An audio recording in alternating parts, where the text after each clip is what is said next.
स्थानिक स्वराज्य संस्थांच्या सगळ्या निवडणुकांमध्ये तारीख पे तारीखचा सिलसिला मात्र कायम आहे। आज मतदान तर झालंय आणि आज मतदान झालंय, उद्या नियोजित मतमोजणी असणार होती।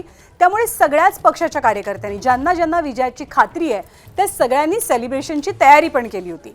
पण कोर्टाचा एक निर्णय आला आणि कोर्टाच्या निर्णयामुळे सगळी प्रक्रिया आता लांबणीवरती पडलेली आहे। कारण आज झालेलं मतदान आणि 20 डिसेंबरला होणारं काही नगरपालिका नगरपंचायतींचं मतदान या सगळ्याची एकत्रित मतमोजणी आता 21 डिसेंबरला पार पडणार आहे। त्यामुळे कोर्टाच्या निर्णयाबद्दल बऱ्याच जणांनी चिंता व्यक्त केली, अनेकांनी टीका टिप्पणी सुद्धा केलेली आहे। निकालाची नवी तारीख समोर आलेली आहे। नगरपालिका नगरपरिषदेचे निकाल आता थेट 21 डिसेंबरला लागतील। नव्या निवडणूक प्रक्रियेला आव्हान देणारी याचिका नागपूर खंडपीठात दाखल झाली। त्यावर महत्त्वपूर्ण निकाल देताना कोर्टानं उद्याच्या निकालाचा परिणाम म्हणजे जर उद्या निकाल लावला गेला पहिल्या टप्प्याचा तर त्याचा परिणाम पुढच्या टप्प्यावरती म्हणजे 20 डिसेंबरच्या मतदानावरती होऊ नये यासाठी सगळी मतमोजणी 21 डिसेंबरला करणं योग्य असल्याचं म्हटलं आणि यानंतर निकालाची सगळी प्रक्रिया पुढे ढकलली गेली। मात्र 24 नगराध्यक्ष पदाच्या तब्बल 731 प्रभागांमध्ये निवडणुका पुढे ढकलण्याचा निर्णय आधीच घेतला गेला। त्यामुळे प्रचंड नाराजी होती आणि आता निकाल सुद्धा पुढे ढकलण्यात आल्यामुळे राजकीय वर्तुळातनं आणखी नाराजी व्यक्त होते।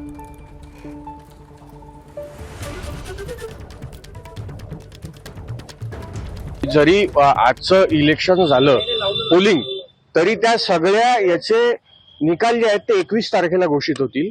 काउंटिंग आणि डिक्लेरेशन ऑफ रिझल्ट हे 21 तारखेला होईल। कुठेतरी फ्री अँड फेअर इलेक्शन्स जे आहेत तो तत्व बाधित होत होता उद्या होणार। त्याच कारणामुळे सगळे जे इलेक्शन्स आहेत त्याचे जे निकाल आहेत ते 21 तारखेला घोषित होतील। सोबतच 21 तारखेपर्यंत निवडणूक संपल्यानंतर अर्धा तास कुठले एक्झिट पोल देखील 20 तारखेचं जे पोल आहे त्याच्या निवडणूक संपल्यानंतरच अर्ध्या तासानंतर एक्झिट पोल हे डिक्लेअर होतील। पण कोर्टानं हा निर्णय नेमका का घेतला, कोर्टानं आपली काय भूमिका स्पष्ट केली या निर्णयापाठीमागची ती आपण जाणून घेऊया। का निवडणुकांच्या मतदानाचे तारखा ज्या आहेत त्या पुढे का गेल्या। 3 डिसेंबरला मतमोजणी होणार नाहीये, कोणताही निकाल लागणार नाही असं कोर्टानं स्पष्ट केलं। सगळी मतमोजणी सगळ्या निवडणुकांची मतमोजणी ही थेट 21 डिसेंबरला एकत्रितपणे घेतली जाईल। मतदानाचे सगळे टप्पे हे फ्री अँड फेअर असायला हवेत, कुणावरही अन्याय होऊ नये या भूमिकेतनं कोर्टानं हा निर्णय घेतला। 20 डिसेंबरचं मतदान अजूनही शिल्लक आहे आणि असं असताना जर 3 तारखेला म्हणजे उद्याच्या दिवशी निकाल लागला तर त्याचा परिणाम 20 तारखेच्या मतदानावरती होऊ शकतो। म्हणून कोर्टानं 21 तारखेला मतमोजणीचा निर्णय घेतला।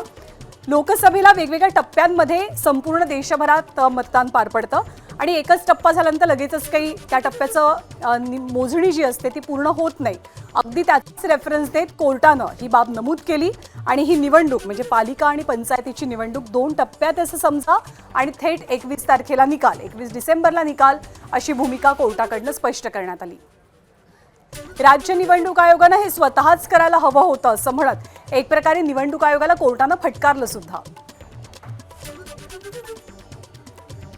आणि कोर्टाच्या निर्णयानंतर खास करून राज्य निवडणूक आयोगावरती कमालीची नाराजी राजकारण्यांची सुद्धा पाहायला मिळाली। मग ते सत्ताधारी असोत किंवा विरोधक। मुख्यमंत्र्यांनी सुद्धा आपली प्रतिक्रिया दिलेली आहे। काय म्हणाले मुख्यमंत्री तारखा पुढे ढकलल्याच्या नंतर आपण पाहूया। हे अतिशय चुकीचं घडलेलं आहे।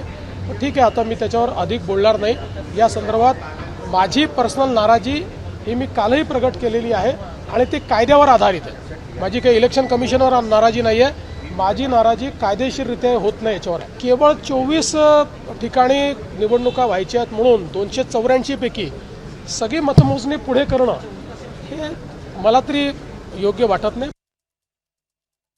तर मुख्यमंत्र्यांनी एक प्रकारे तीव्र नाराजी व्यक्त केली आहे। पण या निवडणुका पुढे गेल्यामुळे नेमकं होणार तरी काय आहे। मतमोजणी पुढे गेली आहे खरं तर, त्यामुळे नेमकं होणार काय, परिणाम काय असतील। 280 पेक्षा जास्त स्ट्रॉंग रूम मतमोजणी केंद्र हे सगळं काही 21 तारखेपर्यंत राखीव ठेवावं लागणार आहे। ईव्हीएम मशीन सुरक्षित ठेवावे लागतील, त्यासाठी स्ट्रॉंग रूममध्ये 21 तारखेपर्यंत अर्थातच पोलीस बंदोबस्त तैनात ठेवावाच लागेल, तो वाढवावा सुद्धा लागेल। निवडणूक अधिकारी आणि कर्मचाऱ्यांना रोजच्या रोज स्ट्रॉंग रूममध्ये जावं लागेल, पाहणी करावी लागेल आणि स्वाक्षऱ्या सुद्धा कराव्या लागतील। एक प्रकारचा सर्वेलन्स असेल हा सगळा जो नियमितपणे आता करावा लागणार आहे। जवळपास विधानसभे इतक्या जागा असल्यानं तितकीच प्रशासन आणि पोलीस यंत्रणा तब्बल 3 आठवडे 21 तारखेपर्यंत व्यस्त राहणार आहे. दरम्यान जशी सत्ताधाऱ्यांनी या निर्णयाबद्दल नाराजी व्यक्त केलेली आहे तशीच विरोधकांनी सुद्धा टीका केलेली आहे. सुप्रिया सुळे, विजय वडेट्टीवार, विरोधी पक्षाच्या दिग्गजांनी काय म्हटले आपण पाहूया. मला तर वाटतं हे सगळं इलेक्शन मला विचाराल ते पूर्णपणे कॅन्सल झालं पाहिजे, पूर्णपणे. कारण का इतका घोळ, म्हणजे जे निवडून आले ते कसे निवडून आलेत, म्हणजे जर तुम्हाला सगळ्यांना माहिती आहे कॉपी करून पास झाल्यावर काय बोर्ड करतं, तसं कॉपी करून पास होणाऱ्या ह्या नेतृत्वाकडे काय नजरेने लोक बघणार, कसं काही 5 वर्ष काम करणार. हे मी तुम्हाला पुन्हा पुन्हा सांगते, हे एका सशक्त लोकशाही अतिशय घातक आहे. एकूणच या सगळ्या निवडणुकीचा गौडबंगाल आणि खेळखंडोबा झाल्याचं सगळं पुढे येतो आहे. काय हा पोरखेळ आहे? राज्य सरकार आणि निवडणूक आयोग याला दोनही जबाबदार आहेत. निवडणूक आयोग राज्य सरकारच्या हातचं बाऊल झालेलं आहे, हे आता लपून राहिलेलं नाही, त्यांच्या इशाऱ्यावर काम करते. एबीपी माझा, उघडा डोळे बघा नीट.